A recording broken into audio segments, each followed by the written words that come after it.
Hi, folks. Dave Schmidt here. Hey, it's January 20th, Tuesday. As you can see, well, I'm back home in Sedona. Always nice to be here. I want to say thank you to everybody that attended the workshop in Boston over the weekend. You know, Charla had made this comment and says, this is the best one yet.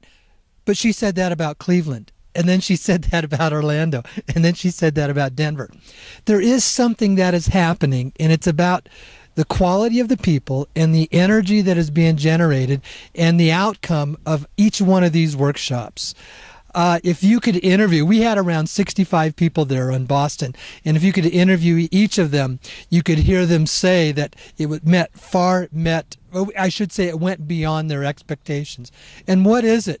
It's the expectation that we have of knowing that this journey of faith that I talked about 3 weeks ago is on its way. Now, 2 weeks ago, I had mentioned something, that we were beginning to see a shift and a change.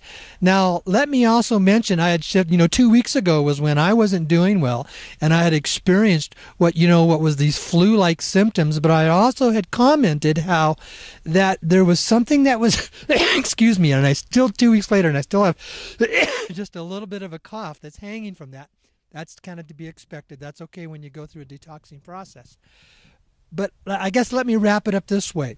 I have received probably 20 to 30 emails and scores of more comments from people at the workshop that, yes, they were experiencing very similar things. And what my friends here in Sedona, who have what I call those great, wonderful psychic giftedness, had been commenting how they had sensed that there was an energy shift. There was a change that took place right around that full moon, right after the first of the year. And here's what's interesting. I'm noticing huge shifts in change now taking place in the outward events. Things outwardly showing that there's a shift of change. Now, what I want to do, I want to go through some of my notes because there are certain things that I want to cover before I get into talking about that topic, because I want to make sure that I'm touching certain things that a lot of you had questions on. Now, our next workshop is 2 weeks here in Sedona, and I'm sorry, folks, but it's sold out. We sold out in 4 days, and I'm already at close to 120 people that we're going to have there, and that was just in 4 days. Now, also, the ambassador had made the comment on the program last week, and he also shared this with us at the workshop last Saturday. He will not be appearing here on the radio broadcast for some period of time. He will be with us at the workshop in Sedona live via a teleconference. But he will be traveling to Asia very soon himself. And he has a lot of work that has to get done and in a lot of preparation for the changes that are coming our way. Now, these signs and these changes, they are appearing because I was able to share with you because he had shared when Charla and I, about a month ago when we were in China and we had dinner with the Red Dragon, he came right out and he told us, expect the financial collapse to happen.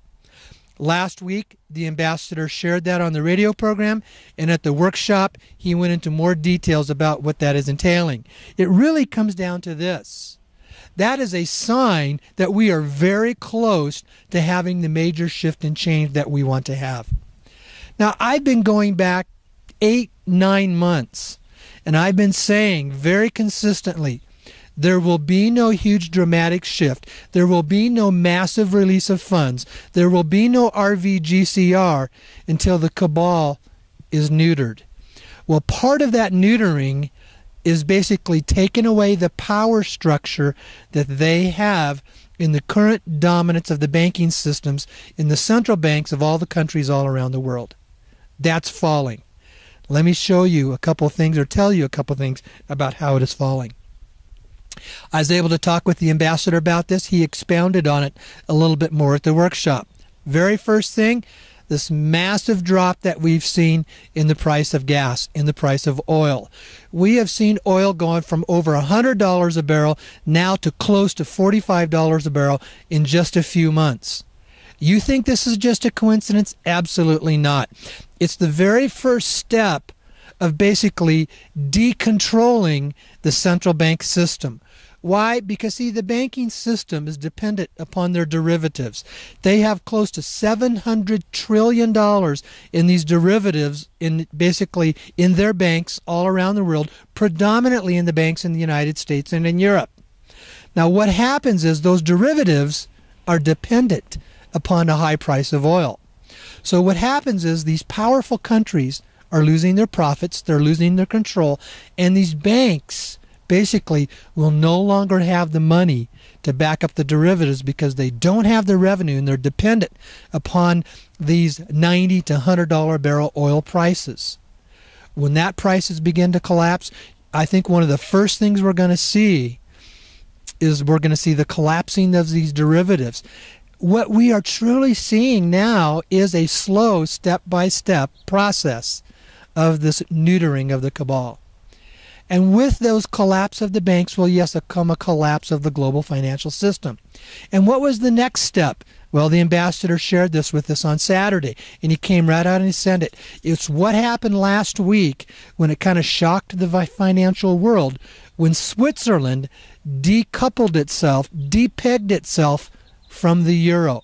Switzerland said, we are no longer going to base ourselves on the euro, and we are going to go to a gold-backed currency system. That is the very first step in this GCR, the global currency reset, moving to asset-backed currencies all around the world. When I talked with the ambassador about it, he says, planned by the family. The family had planned that. It was one of their steps. Because why? Because the whole euro is based upon the strength of the Swiss franc. Without the Swiss franc, the euro basically has no stability in it. It's a fiat-based currency, and it's going to be rapidly on its way to following. Now, this is myself personally. I wouldn't be surprised if we see Germany and France following that course of action fairly soon. Leaving the euro, NATO will collapse, and then we'll find as the European countries will be lining up with the BRICS alliance. They will be moving into the new BRICS banking structure. The IMF is falling apart. The coalition of countries had sent a very clear message to the United States, follow along with allowing a new voting structure within the IMF. The United States has refused to do that. The IMF is now basically moving its headquarters to China, and it's basically saying to the United States, we don't need you. We can do this without you.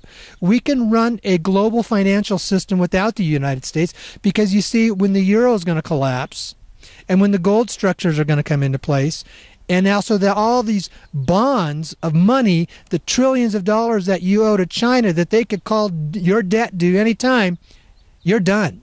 You're going to be in a tough shape. That is the next thing. And then there was one other thing that's also been happening is the United States put these sanctions upon Russia.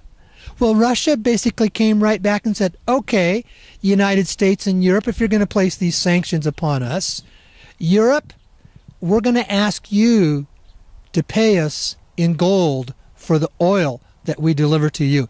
Here's what most people don't realize. Russia is the largest oil exporter in the world. It's not Saudi Arabia. It's Russia. Europe receives over 25% of its oil and gas from Russia. So Russia said, okay, if you're going to play this game, we're not going to receive payment in U.S. dollars anymore. We're going to receive payment in gold and gold alone. And if you can't pay us in gold, then we're not going to deliver. Do you see what's happening? The gold, which is necessary to back the currencies, is now being sucked out of Europe, coming into Russia, and Europe is going to have less and less gold, which means they won't have gold to back their currencies, which means what? A currency collapse. All of these things are starting to develop and starting to take place.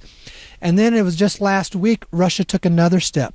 Because, see, they have been delivering their oil and their natural gas through Ukraine to go to Europe.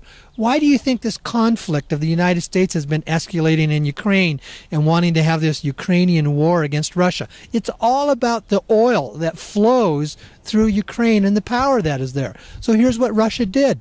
They stopped it because, see, Ukraine was siphoning this oil, siphoning some of it out of the pipelines coming through their country and basically not paying Russia for that. So here's what Russia did. They shut it off.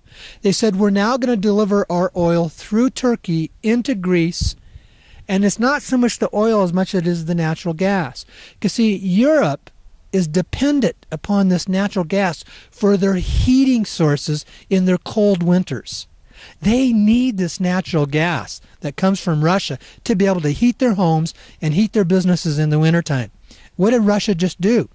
Shut it off going through the Ukraine, sent it now. It stops at Greece, and Russia basically told the rest of Europe, if you want this natural gas, you now have to build your pipeline to deliver it from Greece. We're not going to play this game anymore.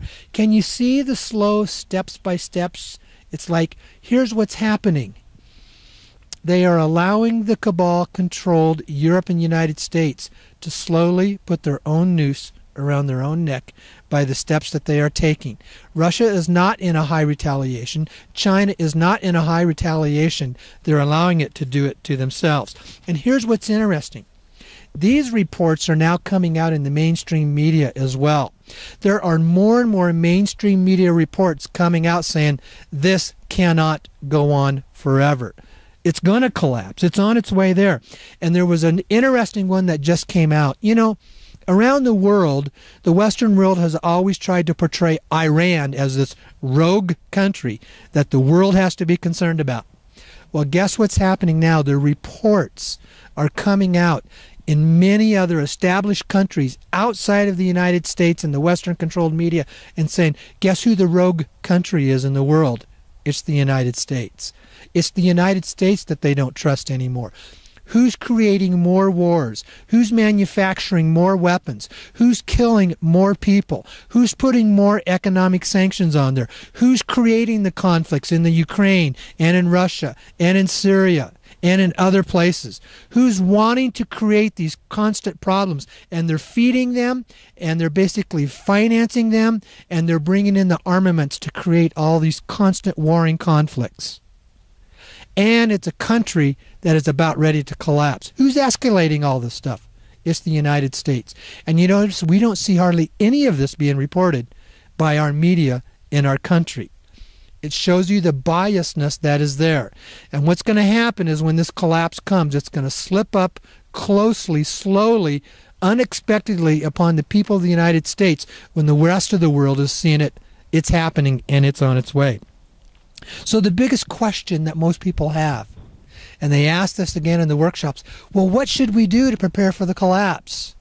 Well, first of all, it was clearly what the ambassador had to say, and I say it clearly as well. It is not the family's responsibility to basically rescue us. We have to be responsible for ourselves. Do the normal things you would normally do. You can listen to the radio program last week where he gave some financial advice about what to do. He basically also said in the workshop is that, yes, have some water, of what you would normally prepare for a disaster if something happened to you for a couple of weeks. Have water, have food, have some batteries. You may be without electricity for a short period of time. You may see your electrical grid system go down. Your banking system may be in flux for a period of time. Have some cash on hand. Don't be dependent upon your credit cards and your debit cards to be able to do your transactions. You may have to be operating within cash. Have that. If you have surplus funds available, he had recommended be aware and be ready to move them outside of your normal banks, because when the collapse comes, he says, expect very likely there will be what is called the bail-in process, which these banks which have been dependent upon the derivatives are very likely to say, we're ready to collapse and we're now going to come in and take your money. You see, that's why we can't have an RV in a GCR yet, because the cabal is still in control. What would happen if the family released trillions of dollars given to us, we put it into our bank accounts? What would the cabal do? They would collapse the system, they would reach in and they would take those trillions of dollars, and they're back in power. You see, that's why we have not seen anything yet. Now, and another thing that a lot of people ask is, and back to this collapse, how long is it going to take? I don't really know. And even the ambassador said he doesn't really know because there's way too many variables involved. But it doesn't seem like it's going to be long protracted for maybe 6 months to a year. He did say if you thought 2008 was bad, this is going to end up being far worse. Just get ready for it. Now, what about fundings of projects? obviously, a lot of you are saying, well, can we expect any funds to come from the family for these projects or for ourselves prior to the collapse? I can't give you an answer on that. I don't have an exact answer. And the ambassador himself doesn't have an exact answer.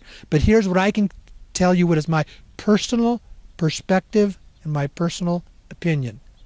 No, don't expect it. Why? If they release it beforehand, the cabal will grab it.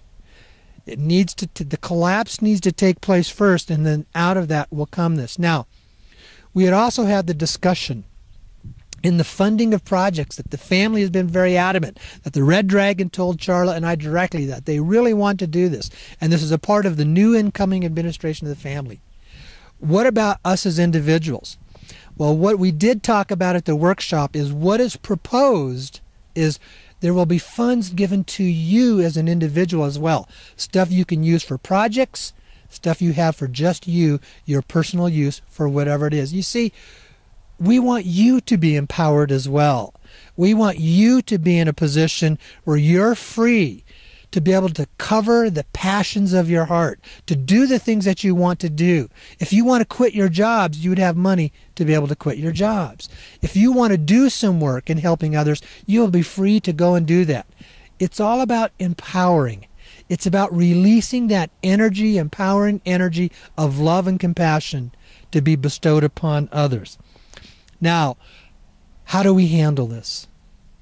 One of the most important things for us to learn, and please, I cannot express this anymore, is to learn how to be in the position of peace, to carry the energy and the aura and the atmosphere of being in a peaceful situation, to not allow fear, anxiety, worry to arise up and to be able to control what is going on with you. It's important to let go or to heal or release all of the anger that would be taking place. You see, this is not about a flow of money as much as it is about a shift in energy. And it's the energy of love, the consciousness of love and compassion and peace that will prevail through all of this. In the family, it's important that we know, and the ambassador expressed this very important over the weekend.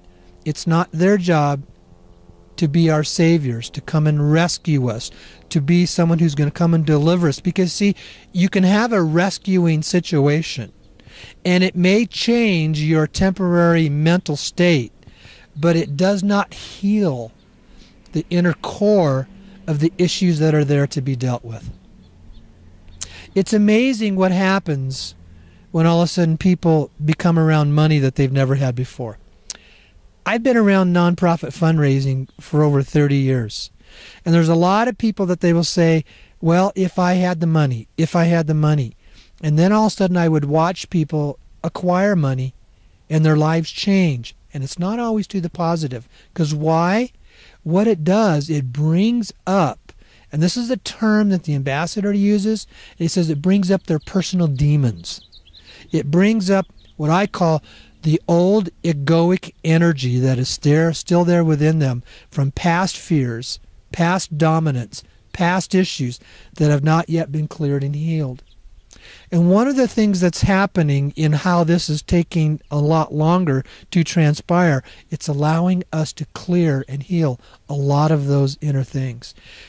See, this releasing of funds through projects and helping others, it's not about what you put on a resume. It's not about how much money you have. It's not about how much you're going to pay it forward. It's not about what you think you're going to do for others. It's all about a shift and change in the energy of love and compassion. And then in that, what the real objective is for all of us is to come to that point where we don't have any attachments, any energetic attachments about the money. And when you've released and healed and let go of all those energetic attachments, you're in a place of freedom. You're in a place of abundance. You're in a place that it can flow through you with the flow of ease. That's the real objective here. That's the objective for all of us.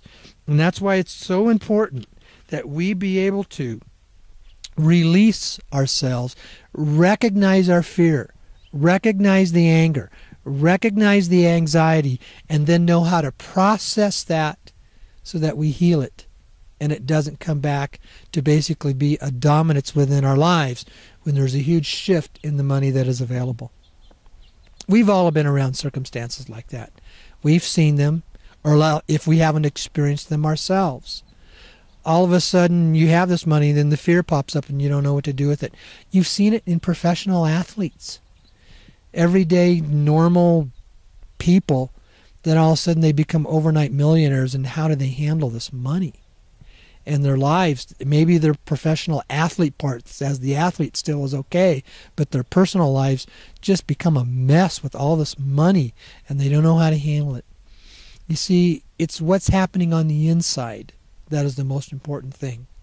And it's there that the peace gets to endure. There's another great illustration that comes out of the period of time is when Moses was leading the Israelites in their freedom of their slavery from the Egyptians. When it came just before it was the time to leave, there was the period of what is called the Passover.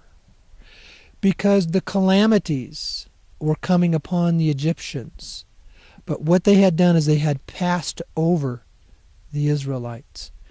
And they were instructed to stay in their homes, stay in the place of peace, stay in the place of comfort, and to wait for the calamity to pass. And that's a great metaphor, because as calamities was happening all around them, destruction was happening all around them, death was happening all around them, they stayed in control. And then when the appropriate time came, when they received the word, they moved forward into their place of freedom and their places of wealth. Well, that's what's coming our way. And it's an excellent metaphor. There's going to be basically a global currency economic collapse that's coming our way. It's important that we stay in the place of peace. Be the people who are in control. Be in the place where we can help others and allow the calamity to pass over, per se. And then realize that we will be stepping into the place of freedom and in wealth. And from there being able to help others through this whole process as well. The family has a great sense of divine timing in the releasing of these funds. And as I'm stepping into this more and more, I'm beginning to see how it's all coming together. It's all starting to develop. The signs are starting to show that all this is going to happen in what I call a divinely coordinated timing process. So be patient with us through all of this. As I said, Charla and I, we have our workshop in 2 weeks, and then 2 days later we go back to China for about 3 weeks. We will be meeting with more members of the family. The ambassador will be there, be meeting with the Red Dragon again, and in those periods of time I will be giving more instructions. And obviously, as long as I am in a place where I can have an internet connection, I'll continue with the radio program. I'll continue to bring you the messages that are there. So I want to thank you all again to join me on the radio program tomorrow night, January 21st. I'm going to discuss more of these issues. Welcome your calls to be coming in. The ambassador will not be with me for the next couple of weeks, if not up to the next 4 to 6 weeks. All depends on his schedule, and we'll know more when we're in China. And looks like 3 weeks. In 3 weeks, the program will be coming from. Let me see. There's this week, next week. No, it looks like in 2 weeks. If I'm correct, the program will be coming once again from in China. So, folks, stay tuned with this. From my perspective, it's like I've been looking at this for 3 to 4 years. I've been talking about this for a year and a half, and it's all starting to come to place.